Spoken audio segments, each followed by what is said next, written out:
మీ ఏం IT AI job అయితే join next it challenge. Job తెచ్చుకోండి, 5 లక్షలు తీసుకోండి. కార్ తీసుకెళ్ళిపో, లేకపోతే థ్యాంక్స్ చెప్పు. అలాగేనమ్మా. ఆంటీ ఆంటీ, ఈ హోటల్లో నేను బోల్డ్ తింటాను. కార్ దిగేవో లేదో అప్పుడే ఆరంభించావు నీ తిండి కూడా. పదా.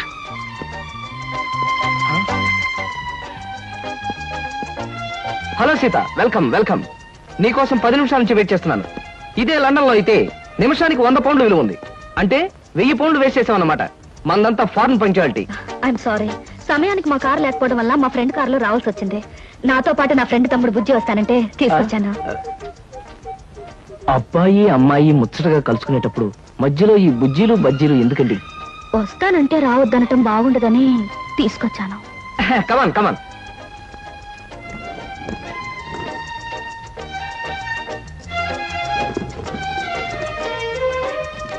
కమాన్.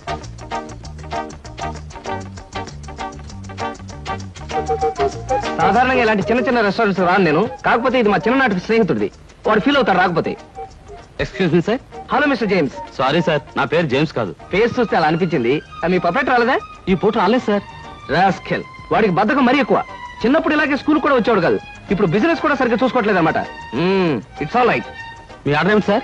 ఇలాంటి సాధారణమైన ఇండియన్ స్టఫ్ అంటే నాకు ఇష్టం ఉండదు. ఓ స్పెషల్ టీ తెచ్చి పెట్టారు. What about you? You order something? మీరు టీ తీసుకునేవాళ్ళు, నేను మాత్రం తిండిపోతాను అనుకుంటున్నారా? నాకేం అక్కర్లేదు, టీ ఆర్డర్ చేయండి. అమ్మయ్యా, బ్రతికానరా దేవుడా. అసలే డబ్బులు తక్కువగా ఉన్నాయనుకుంటున్నాను. నీకేం కావాలి బుజ్జి? చిన్నపిల్లలు ఏం తింటారు? అతను కూడా టీ చూద్దాం. 3 టీ. నో అంకుల్, నేను బాగా తింటాను. హోటల్లో కనపడిందలా తింటే ఆరోగ్యం పాడైపోతుంది. పాడైతే డాక్టర్లు ఉన్నారుగా, నేను తినడం తింటాను. ఫోన్లేండి, తనకేం కావాలో ఆర్డర్ చేయండి. ఓకే. ఆర్డర్ చేయ బుజ్జి. Chicken fry, mutton fry, tandoori chicken, సరే, చైనీస్ నూడిల్స్, ఇంకా జింజర్ ప్రాన్స్, ఇంకా చికెన్ రోస్ట్, ఇంకా అన్ని తింటా. ఊరికే తమాషా కట్టున్నాడు. తమాషా కాదండి, వీళ్ళింట్లో ఇతనే కొద్దిగా heavy weight. What man sir? అవన్నీ మీ హోటల్లో లేవనుకుంటాను.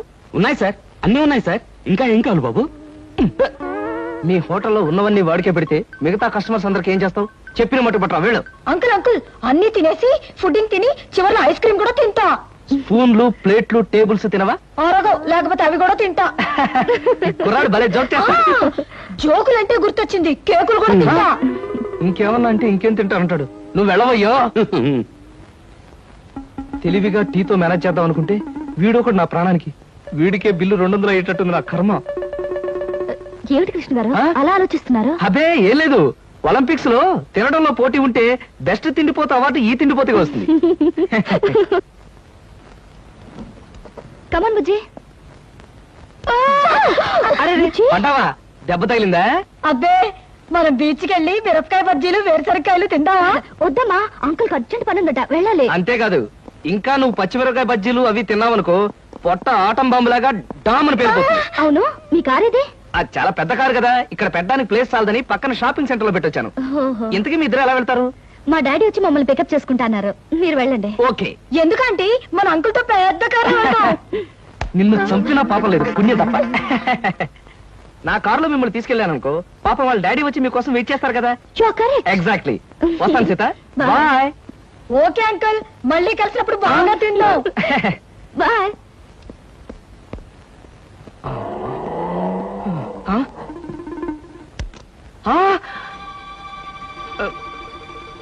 నువ్వా? ఏమిటో ఎక్కడున్నా? మీరా సార్? నేనే కనపడ్డానా? అది సరే, మీ ఫ్రెండ్ ఎవరో ప్రమాదంలో ఉన్నాడు, హాస్పిటల్ వెళ్ళాలన్నా? అదే సార్, అప్పుల వాళ్ళు ఇల్లు వేలం వేస్తుంటే ఆ ప్రమాదం నుంచి వాడిని రక్షించడానికి వచ్చానమాట. వస్తాను సార్. ఫ్రెండ్ ప్రమాదానికి ఇల్లు తాకట్టు పెట్టడానికి అప్పుల వాళ్ళకి ఏమిటో సంబంధం? అదే సార్, వాడే వీడు వీడే వాడు. అప్పుల బాధ తట్టుకోలేక హార్ట్ అటాక్ వస్తేను హాస్పిటల్లో జాయిన్ చేశాను సార్. అందుకని చూడడానికి వచ్చానమాట. వస్తాను. అలాంటప్పుడు నువ్వు హాస్పిటల్లో ఉండాలి కానీ హోటల్ దగ్గర ఉన్నావేటయ్యా? అదే అదే వాడికి హార్ట్ అటాక్ వచ్చిందని వాళ్ళ చుట్టాలందరూ చూడడానికి వచ్చారు. వాళ్ళని పరామర్శించడానికి ఇక్కడికి వచ్చానమాట. వస్తాను సార్. ఏమిటోనయ్యా నువ్వు చెప్పేది వింటుంటే నాకు అంత తికమగ్గా ఉంది. నాకు తికమగ్గానే ఉంది సార్. వస్తాను సార్. సరే, మరి ఎందుకు అతను గండం గడిచేట్టే కదా? ఈ పూట గండం గడిచినట్టే సార్. వస్తాను సార్. వెళ్ళు వెళ్ళు, నీకోసం ఎదురు చూస్తూ ఉంటాను. ఓకే. Hello uncle. హలో.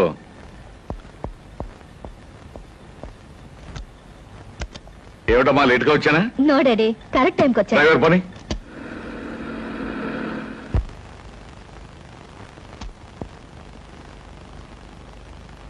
ఇదేంటి బాబు గారు పాత పేపర్లు తోకానికి వేసుకునే వాళ్ళ కట్టంతా ముందెట్టుకున్నారు.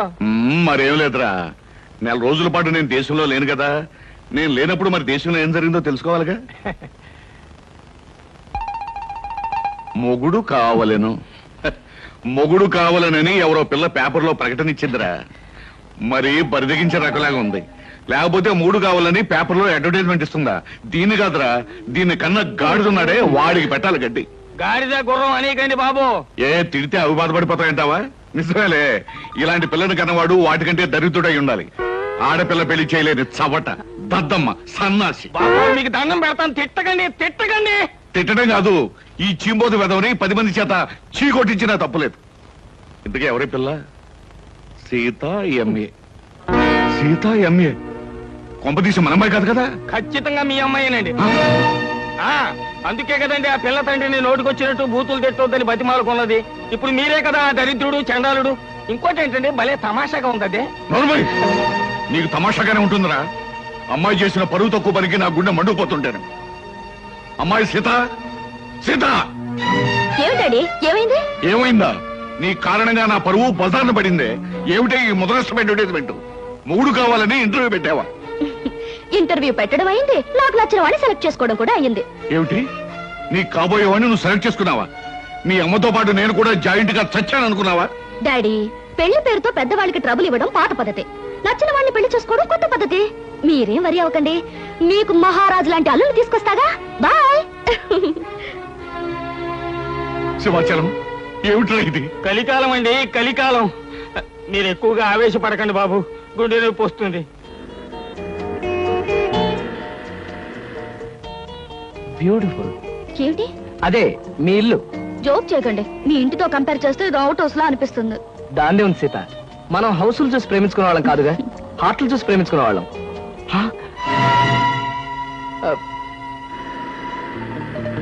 అదేమిటి, ధనలక్ష్మి ఏజెన్సీస్ ప్రొపరేటర్ కోటేశ్వరరావు గారి బోర్డు ఉంది. ధనలక్ష్మి ఏజెన్సీస్ అనే ఒక చిన్న కంపెనీకి ప్రొపరేటర్ కోటేశ్వరరావు గారు మా నాన్నగారు కనుక. సీత, సీత, నాకు అర్జెంట్ గా అపాయింట్మెంట్ ఒకటి గుర్తుకొచ్చింది. తాజ్లో తాష్కండ్ నుంచి వచ్చే తారాపూర్ జమీందార్ గారి తమ్ముడిని కలుసుకోవాలి. మళ్ళీ ఎప్పుడైనా వస్తాను. డార్లింగ్, పెద్దలతో మీకుండే ప్రోగ్రాములు మామూలే, ఫారెన్ పీపుల్ తో కలవడం మీకు అలవాటే. ఇప్పుడు మాత్రం నా కోసం అన్ని ప్రోగ్రాములు క్యాన్సిల్ చేసుకుని నాతో రావాలి, మా నాన్నగారిని కలవాలి. దాని దేవుని సీత, మరో మంచి రోజు చూసుకుని అప్పుడు వస్తాను. మీరు మా ఇంట్లో ఎప్పుడు అడుగు పెడతారో అప్పుడే మంచి రోజు. ఇప్పుడు మీరు వచ్చే తీరాలి. ప్లీజ్ సీత, ప్లీజ్, నా మాట విను. రేపు నా ఓన్ హెలికాప్టర్ లో వచ్చి మీ హాల్లో స్ట్రైట్ గా దిగుతాను. మీ ఫాదర్ తిల్లైపోతారు. ప్రస్తుతం వస్తాను. మీకు హెలికాప్టర్లు, విమానాలు ఉన్నాయని మా నాన్నగారితో చెప్తాను గానీ ముందు మీరు పదండి. Daddy, daddy. yes coming. ఏమిటమ్మా సీత? ఈయన్ని నేను ఇంటర్వ్యూలో సెలెక్ట్ చేసుకున్నాను. Multi millionaire, business magnate mister Ramakrishna. చూడండి, ఈయనే మా నాన్నగారు.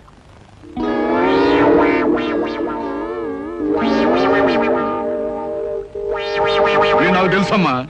ఎరా, నువ్వు మల్టీ మిలియనర్వా? రాస్కెల్, ప్రపంచమంతా విమానాల్లో తిరిగే బిజినెస్ మ్యాగ్నెట్ రా? అబ్బే లేదండి, స్కూటర్ మీద రోడ్లన్నీ తిరిగే మీ కంపెనీ సేల్స్ మెన్. కృష్ణ, ఏమిటి అనేది? వాడనేది కాదమ్మా, నేను చెప్పేది విను. వీడు మన ఆఫీస్ లో పనిచేసే బైరాగి వేధవా. అబద్ధాల ఆఫీసులోనే కాక ఆడపిల్లల దగ్గర కూడా చెప్పే పరమ రోగని ఇప్పుడే తెలిసింది. అడ్డమైన కోతలతో నిన్ను మాయ చేసి వల్ల వేసుకున్నాడు. నిప్పుకోడి వేధవా. మా డాడీ చెప్పేదంతా నిజమా? చెప్పరా, చెప్పు. చెప్పమంటే కాదమ్మా, ఇలాంటి చొప్పదంటి వేధవని చెప్పుచ్చుకుంటా పర్వాలేదు, కానీ ఇప్పుడు చెప్పు తీయడం కష్టం కనుక చేతోనే కొడతా. ఏమిటి డాడీ, నా సెలక్షన్ చూసి ఆశ్చర్యపోతున్నావా? ఇత నాకు తెలుసమ్మా. ఏమిటి, మీకు తెలుసా? అదేమిటండి, మా డాడీ మీకు తెలుసా నాతో ఎందుకు చెప్పలేదు? ఆయన ఎలా తెలుసు? తెలుసు.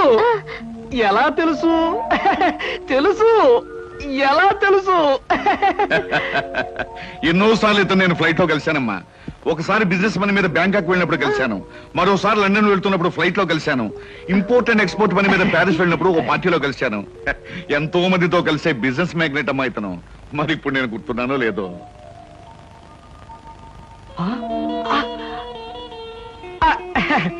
గుర్తు లేకపోవడం ఏంటి మిస్టర్ కోటేశ్వరరావు? అంటే నా పేరు కూడా గుర్తుందన్నమాట. ఒకసారి ప్యారిస్ పార్టీలో మీరు నా మీద షాంపియన్ ఒలకపోస్తే నా 50,000 రూపాయల నీటైన సూట్ కాస్త పాడైపోయింది. ఒకసారి చికాగోలో అనుకుంటాను మీరు ఫ్లైట్ మిస్ అయితే నా ఓన్ ఫ్లైట్ లో మీకు లిఫ్ట్ ఇచ్చినట్టుగా గుర్తు. Am I right? అవునవును, అప్పుడు నాకు లిఫ్ట్ ఇచ్చింది మీ ఫ్లైట్ లోనే కదా? ఎగ్జాక్ట్లీ. Correct correct. అమ్మా, అతను గ్రేట్ జీనియస్. ఫ్లైట్ లో బిజినెస్ వ్యవహారాలు కొందరితో మాట్లాడుతుంటే నాకే మతిపోయేది అనుకో. Really he's a great genius. Thank God, నాకు పరిచయం చేసే శ్రమ తగ్గింది. డ్రింక్స్ తీసుకొస్తాను, జస్ట్ మినిట్. అమ్మా, అతను బాదంగిరి తప్ప మరేం తీసుకోండి. Okay dad. సార్. అమ్మా ఇస్తాను. Okay mister Koteswararao. ఊరికి నాన్నయ్య. సార్, నేను అసలే కంగారు పడుతుంటే మీరు మరీ కంగారు పెడుతున్నారు సార్. పరిస్థితి అంతా మీకు అర్థమైపోయింది, నన్ను క్షమించండి సార్.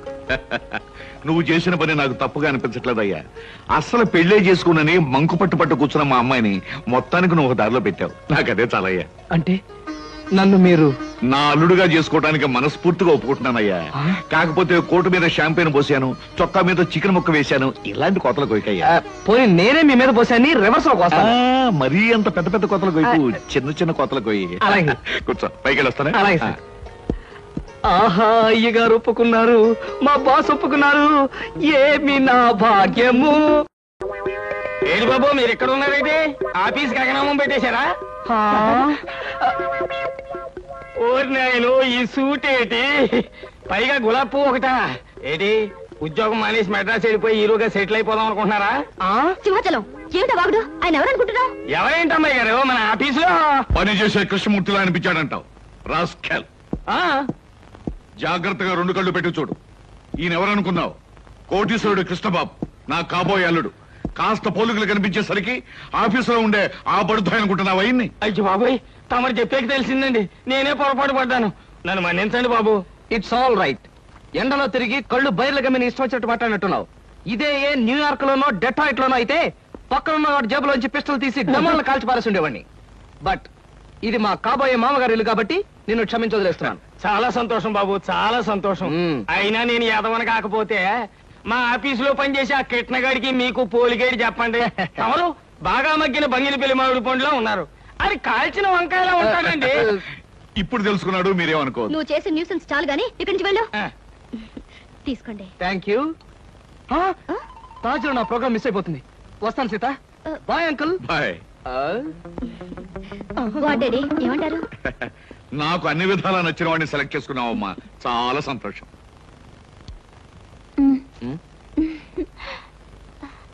ఎందుకలా నాతో ఫైల్ ఇచ్చావుగా, వెళ్ళు. వెళ్ళిపోమంటారా? వెళ్ళకపోతే ఉద్యోగం నుంచి తీసి బయట పంపిస్తారు. ఏంటండి బాబు, ఈ మధ్యన మోహిని పిశాచం పట్టిన వాళ్ళ మహావసారగా ఉంటున్నారు, ఏడు సంగతి? సంగతి ఏదైనా సింహాచలం, పిశాచం పెట్టిందని దెయ్యం పెట్టిందని నువ్వు నన్ను అంటాం ఏమి బాగలేదు.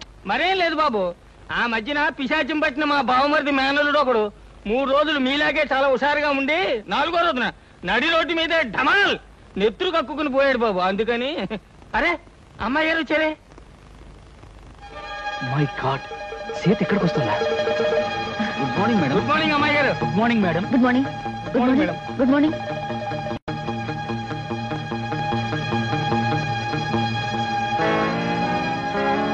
అమ్మో, సీత చూసిందంటే డేంజర్. బాత్రూమే బెటర్. డాడీ. ఏమిటమ్మా సీత, ఎలా వచ్చావేంటి? అదే డాడీ, ఆ కృష్ణ గారితో మాట్లాడి పెళ్లికి ముహూర్తం పెట్టించాలి. కావాలంటే ఆయనతో వాళ్ళ ఇంటికి వెళ్ళి వాళ్ళతో మాట్లాడేద్దాం. వాళ్ళ ఇంటికి మనం వెళ్ళడం పద్ధతి కాదమ్మా. నిన్ను చూసుకోవడానికి వాళ్ళ తల్లిదండ్రులు మన ఇంటికి రావడమే మర్యాద. మర్యాదలు ఏమిటో మంచి చెడ్డలు ఏమిటో నువ్వు చూసుకో.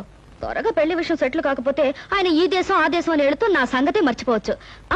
అన్నట్టు నా ఫ్రెండ్ ఇంట్లో ఇవాళ పార్టీ ఉంది, నేను వెళ్ళేస్తాను. బాయ్. బాయ్.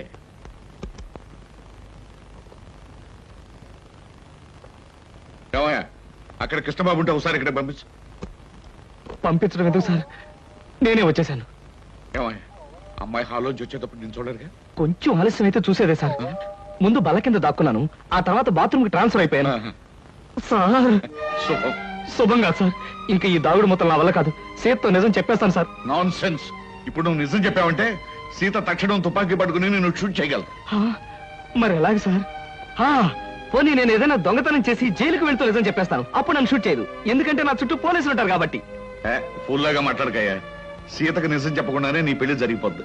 అప్పుడు పెళ్లి కూడా గెటప్లో నన్ను షూట్ చేసి పారేస్తుంది. పల్లకి కూరేగాల్సిన పాడే కూరేగుతాను. చూడు కృష్ణ, ఏ ఆడపిల్ల తన తాలిబొట్టు తను తిప్పుకోదు, తన పసుపు కుంకుమలు తను జరుపుకోదు. పైగా జరిగిందంతా నీ మంచిగానే నేను చెప్తాను. మీకేం సార్, మీరు అలాగే చెప్తారు. రేపు ఆ తర్వాత ముందు మీ వాళ్ళని ఒకసారి మా ఇంటికి తీసుకురా. పైగా మా స్టేటస్ కి తగ్గట్టుగా నడుచుకోమని చెప్పు. అలాగే సార్, అలాగే. కానీ నాకేదైనా కష్టం వస్తే మీరే కాపాడాలి. ఇద్దరం కలిసి బయటపోదామయ్యా. సరే? ఆ, చెప్పింది నిజమే. మీ అందరూ కోరసులు అలా ఆశ్చర్యపోకండి. నేను చెప్పింది నిజమే. మా బాస్ కోటేశ్వరరావు గారు తన కూతుర్ని నాకిచ్చి పెళ్లి చేయబోతున్నారు. అమ్మాయిని చూడడానికి మనం అందరం అక్కడికి వెళ్ళబోతున్నాం. ఎంత శుభవార్త చెప్పారా! హిందుస్థానీ మాల్ కలిసి కర్ణాటక మలై మార్తరాగం కలిపినంత ఆనందంగా ఉందిరా నాకు. మన కృష్ణ అదృష్టవంతుడని నాకు ఎప్పుడో తెలుసండి. అబ్బా, అదృష్టం గురించి తర్వాత మాట్లాడదాం. ముందు బయలుదేరండి అలా. ఎక్కడికి రా అలా బొచ్చు పీకిన కోళ్ళగా రెచ్చిపోయి పరిగెడుతున్నాం? ముందు నేను చెప్పేది వినండి. పెళ్ళైన తర్వాత మాట ఎలా ఉన్నా ముందు మనం కొంత స్టేటస్ మెయింటైన్ చేయాలి. నేను చేస్తాను రా. ఏంటి చుట్టతోడా? ఛీ! ఆ స్టేటస్ దృష్టిలో పెట్టుకుని మీ అందరికి కొత్త బట్టలు తెచ్చా. నానా, ఈ సిల్క్ బట్టలు నీకు. నేను చెప్పలేదే, వీడికి పితృభక్తి ఎక్కువ. ఒరేయ్, నేను ఈ బట్టలు వేసుకుంటే మంగళంపల్లి బాలమురకృష్ణలా ఉంటాను రా. శబాష్. ఒరే బాబ్జీ, ఈ బట్టలు నీకు. ఆహా, ఈ బట్టలు వేసుకుంటే దొంగ మొగుళ్ళో మా బాస్ చిరంజీవిలా ఉంటాను. ఎలా ఉన్నా అవి ఈ పూట వరకే. ఎందుకంటే అద్దెకి తెచ్చారు. ఒరేయ్, సాయంకాలం అలా క్లబ్ దాకా వెళ్ళడానికి నాకు ఛాన్స్ ఎవరా? ఎందుకు? వాటిని ప్యాకెట్లో తాకట్టు పెట్టి ఇంటికి పేపర్ అడ్డం పెట్టుకు రావడానికే? అదేం కుదరదు. పితృద్రోహి. సర్లే అమ్మా, ఈ పట్టుచీర మాత్రం నీకు కొని తెచ్చాను. మా నాయనే నా బంగారు తండ్రివిరా. అబ్బాయి, మన రెడీ అయిపోమంటావా? అలాగే. కానీ ఒక్క విషయం మాత్రం గుర్తుంచుకోండి. ఖరీదైన బట్టలు వేసుకుని అక్కడ లేకి బుద్ధులు చూపిస్తే మాత్రం ఊరుకునేది లేదు. హాయ్, నాకు ఇష్టమైన లడ్డూలు జిలేబీలు కొన్ని ఇక్కడ తినేసి కొన్ని ఇంటికి పట్టుకుపోదాం. అలాగే. అబ్బా, స్టేటస్ స్టేటస్. తిండిలో కూడా స్టేటస్ ఏమిట్రా అబ్బాయి? మలైమారుత రాగల్లా ఉన్న మైసూర్ పాకు, కాంబోజి రాగల్లా ఉన్న కారపూస తినకుండా ఇలా ఉండగలనరా? ఏమంటారు బావగారు? నేనే ఉంటాను. ఎవరికి ఇష్టమైన వాళ్ళు తృప్తిగా తినొచ్చు. అంతే. ఈ తినడాలు తాగడాలు దేవుందిలే అన్నయ్య గారు. అమ్మాయిని పిలిపిస్తే. ఆ, అమ్మాయి సీత. హాయ్ కృష్ణ. హాయ్. నమస్తే అంకుల్. నమస్తే అండి. మహాలక్ష్మిలా ఉన్నావమ్మా. మోడర్న్ లేడీ సొసైటీలో ఉన్న మీరు కూడా ఓల్డ్ టైప్ లో కామెంట్ చేస్తున్నారే మహాలక్ష్మిలా అంటూ. కృష్ణ, అమ్మాయి అనేది ఏమిట్రా? ఏమీ లేదమ్మా, నువ్వు మహాలక్ష్మి అని అన్నందుకు అదో టైప్ గా ఆనందిస్తుందన్నమాట. అవునమ్మా, మీ అంత స్టేటస్ మనిషి మా అమ్మాయిని అలా పొగుడుతుంటే నాకే ఎంతో ఆనందంగా ఉందమ్మా. అంకుల్, మీరు మ్యూజిక్ లో పెద్ద స్కాలర్ అట. కాలంటే ఏమిట్రా? విద్వాంసుడు. అవునమ్మా, నేను అదే. మీ సంగీతం వినాలే. ఆహా, నువ్వు వినాలని అనాలే కానీ ఎందుకు పాడనమ్మా? ఇదిగో ఈ స్వీట్ తినే గానీ. లేదమ్మా, ఇప్పుడే అందుకుంటాను. అస్తపది. Thank you. ఎందుకు ఇప్పుడు అందరినీ అష్ట కష్టాలు పెట్టానుక? అదేంటి మీ డాడీ మ్యూజిక్ ని అలా కామెంట్ చేస్తున్నారు? అబే, అది కాదు సీత. వాడికేమో వెస్టర్న్ మ్యూజిక్ అంటే ఇష్టం. మా నాన్నగారు ఈస్టర్న్ మ్యూజిక్ లో ఫేమస్ కదా. ఎవడే? అవునవును, పెద్ద అయింది ఓ దిక్కు సంగీతం అయితే ఇతని దిక్కుమాలిన సంగీతం అన్నమాట. Correct correct. Thank God. మీలాంటి గ్రేట్ పీపుల్ ఇంటి కోడల్ని అయ్యే అదృష్టం కలగడం నిజంగా నా అదృష్టం అని చెప్పాలి. అన్నయ్య గారు, అమ్మాయి మాకు అన్ని విధాలా నచ్చింది. ఇక ఆలస్యం చేయకుండా పెళ్లి జరిపించేస్తే కోడల్ని మా ఇంటికి తీసుకెళ్లొచ్చు. ఆహా, పెళ్లి జరిపించడం బావగారికి క్షణాల మీద పని. ఆ రోజు ఆకాశవంత పందిరి వేయించి ఊళ్ళో ఉన్న అతిథులందరినీ ఆహ్వానించి ఘనంగా మరీ పెళ్లి జరిపిస్తారు. మా వాడు జరుపు చేసినట్టు. కాకపోతే ఆ రోజు బాలమురళీకృష్ణది, నాది, ఓ ఎంఎస్ సుబ్బలక్ష్మిది